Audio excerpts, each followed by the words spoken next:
নমস্কার বন্ধুরা, সোমার রান্নাঘরে আরও একটি নতুন রেসিপি নিয়ে চলে আসলাম। রুই মাছের কালিয়া। কড়াইতে বেশ কিছুটা তেল দিয়ে তেলের মধ্যে জিরে ফোড়ন দিয়ে দেব। এরপর এর মধ্যে আগে থেকে কুচিয়ে রাখা পেঁয়াজ দিয়ে দেব। পেঁয়াজ দিয়ে পেঁয়াজগুলোকে ভালোভাবে ভেজে নেব। পেঁয়াজগুলো লাল লাল হয়ে ভাজা হয়ে গেলে আগে থেকে পেস্ট করে রাখা আদা, কাঁচা লঙ্কা, রসুন ও টমেটোর পেস্ট দিয়ে দেব।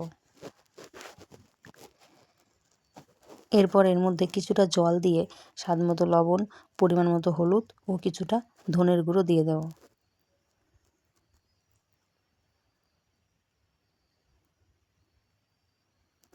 দিয়ে মশলাটাকে বেশ ভালোভাবে কষিয়ে নেব। মশলা থেকে কাঁচা গন্ধ চলে গেলে এরকমভাবে তেল ছেড়ে দিলে আগে থেকে ছুলে রাখা মটরশুঁটি দিয়ে ভালোভাবে কষিয়ে নেব। খুব ভালোভাবে কষানো হয়ে গেছে। এরপর এর মধ্যে পরিমাণ মতো জল দিয়ে দেব।